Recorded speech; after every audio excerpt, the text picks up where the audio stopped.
Assalamualaikum warahmatullahi wabarakatuh. Salam kita muda media, saya Amalia Jaruna. Oke, kita berjumpa kembali dalam program Kita Podcast edisi spesial bersama Badan Kesatuan Kesbangpol dan Politik Kota Bontang. Siap. Oke. Sudah hadir bersama kita dengan Bapak Sigit sebagai Kepala Badan Kesbangpol. Oke. Apa kabar, Pak? Saya alhamdulillah baik-baik. Alhamdulillah sehat-sehat, Pak ya. Sangat sehat. Oke, kawan muda, hari ini kita bakal ngobrol-ngobrol santai bersama Bapak dan berdiskusi terkait tentang seberapa besar kaum muda mau menyalurkan hak pemilihnya dalam pemilu 14 Februari 2024 mendatang ini, Pak. Ya. Jadi kaitannya seberapa besar kaum muda menyalurkan hak pilihnya pada pemilu nanti di tanggal 14 Februari. Ya. Oke. Ya, baik. Kalau pertanyaannya itu ini langsung masuk ke materi pertanyaan ini, luar biasa ini. Mbak Amel nih maunya cepat-cepat selesai kayaknya. Kan cepat ikan gabus, lebih cepat lebih bagus gitu kira-kira ya. Ya, jadi kalau kita lihat tahun-tahun sebelumnya memang Bontang itu termasuk daerah yang sukses melakukan pelaksanaan pemilu, khususnya dalam sisi keikutsertaan masyarakat, termasuk kaula muda. Jadi memang data yang sempat saya baca itu kita di atas 70% kalau pelaksanaan di TPS, bahkan 80%. Kaitan khusus kaula muda memang seluruh Indonesia itu memang sekarang jumlah milenial ya, Gen Z dan milenial itu jumlah pemilihnya itu sekarang nanti ini di porsi 2024 itu kisarannya sekitar 54% secara nasional. Artinya orang yang di atas usia milenial tadi sisanya. Nah, gitu. Jadi kalau di Bontang lebih tinggi lagi sebenarnya usia Gen Z dan milenial itu kira-kira sekitar 60% untuk jumlah pemilihnya. Kalau kita bicara milenial itu kan usia 40 ya, 45-an itu kira-kira begitu. Jadi kenapa jumlahnya 60% tadi? Ini ada tambahan kurang lebih pemilih pemula yang saya lihat di DPT itu yang akan dari Dinas Pendudukan kurang lebih 7 ribuan kira-kira segitu, 7 ribuan, Pak, ya? Yang akan menjadi pemilih pemula, terutama usia kelas 2 SMA, kelas 3 dan mahasiswa. Kalau mahasiswa itu usianya di atas 19 tahun biasanya, dulu belum pernah milih kan, waktu dia masih sekolah, waktu pemilihan yang lalu usia dia masih 16 tahun, katakanlah 16 ditambah sekarang 5 kan, berarti kira 21 tahun kira-kira itu.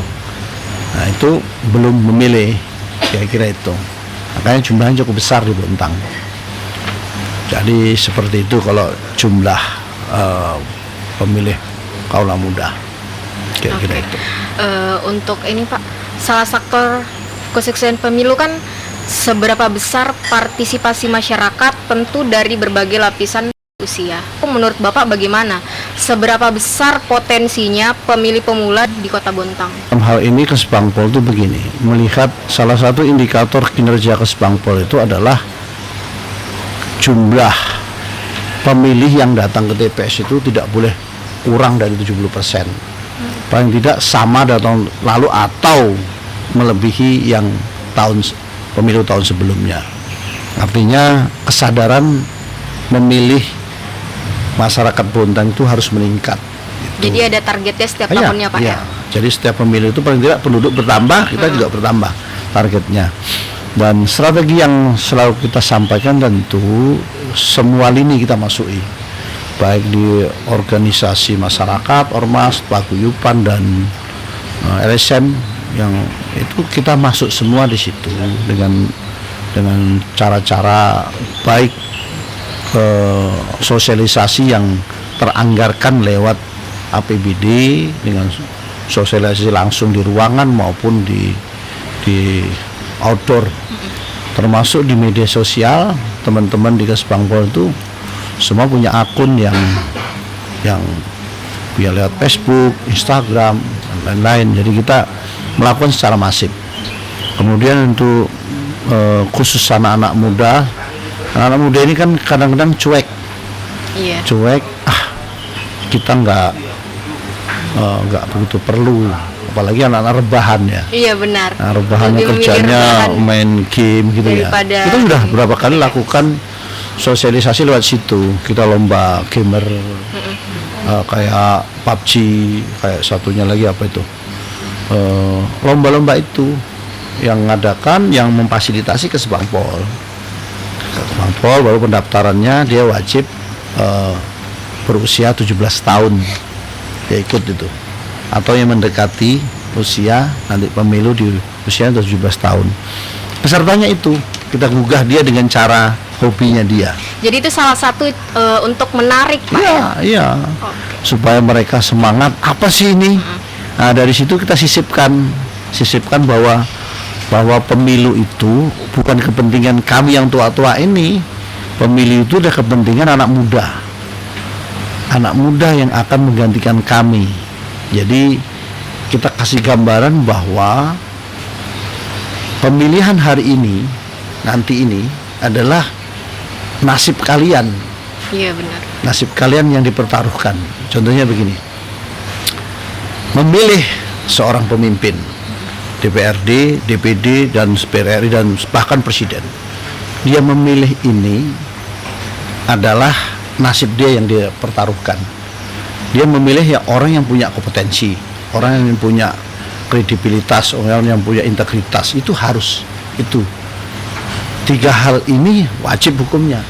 Nah, ketika dia tahu dia memilih ini, berarti dia akan memikirkan 5 tahun ke depan, masa depannya. Nah, tapi kalau memilih orang yang tidak punya kompetensinya, lemah, kredibilitasnya, integritasnya, itu kan bisa dilihat dari keseharian. Iya benar. Nah, ketika dia milih sembarang orang, maka nasib dia juga dipertaruhkan di situ, dan dia tidak akan diperhatikan oleh para pejabat yang dia pilih tadi, karena mikirnya hari ini saya pilih asal datang. Enggak. Makanya kita selalu sampaikan bahwa ini bukan pesta kami sebenarnya. Ini pesta kalian anak muda. Kalian milih hari ini. Kalian tidak milih berarti jangan komplain kalau besok nggak diperhatiin. Tapi kalau kalian milih, kalian bisa nuntut. Oh yuk, saya pilih kemarin. Kenapa kok nggak perhatikan kami? Minimal programmu apa yang disampaikan ke pemerintah? Pemerintah apa yang bisa untuk kami? Seperti itu kira-kira. Jadi gambaran sampai seperti itu. Apalagi nanti ada lagi yang namanya ke depan tuh bonus demografi. Tahu bonus demografi? Bonus demografi itu di mana jumlah penduduk produktif jumlahnya 70%. Penduduk non produktif itu 30%. Non produktif itu siapa? Non produktif itu adalah usia di bawah 15 tahun dan di atas 60 tahun. Pensiun di atas. Jadi orang pensiun dan orang istilahnya manula dan orang masih remaja yang belum punya hak pilih. Itu hanya 30%. Sementara yang produktif itu orang mencari kerja. Contohnya kalau di rumah saya sekarang mungkin ada 6 orang yang bekerja, kan saya sendiri katakanlah. Nah, tentu anak saya itu nanti ke 5 tahun ke depan atau 10 tahun ke depan sudah semuanya nggak ada lagi nganggur. Itu namanya jumlah penduduk produktif. Itu akan berlaku dimulai, kalau Bontang sudah hampir mencapai 65%. Sementara kalau di Indonesia itu kira-kira keseluruhan ya, itu kira-kira di posisi 2030 itu nanti akan jumlah penduduk produktif itu sangat banyak. 70%. Dan ketika kita dapat bonus demografi begini, saya sampaikan anak muda, maka potensi negara kita akan potensi menjadi negara maju. Jadi pendapatan per kapitanya itu masing-masing naik, masing-masing karena bekerja semua toh. Nah, sementara yang tadinya non produktif kan tidak bekerja sedikit, sehingga pendapatan per kapita penduduk Indonesia itu akan rata-ratanya lumayan.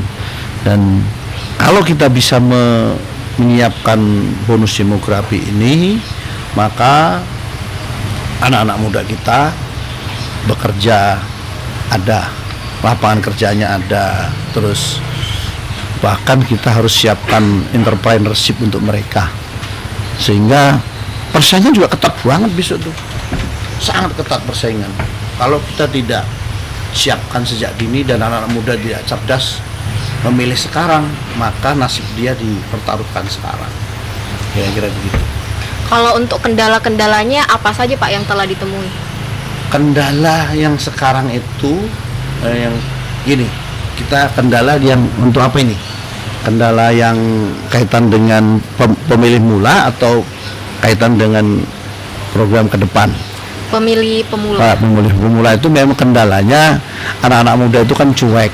Dia belum banyak yang belum berpikir 5 tahun ke depan mau seperti apa, 10 ke depan mau jadi apa. Belum mikir, dia mikirnya karena di Bontang ini orang tuanya makmur, sehingga apa yang dibeli ada, sehingga ini memanjakan anak-anak kita, sehingga dia tidak sempat berpikir 5 tahun ke depan.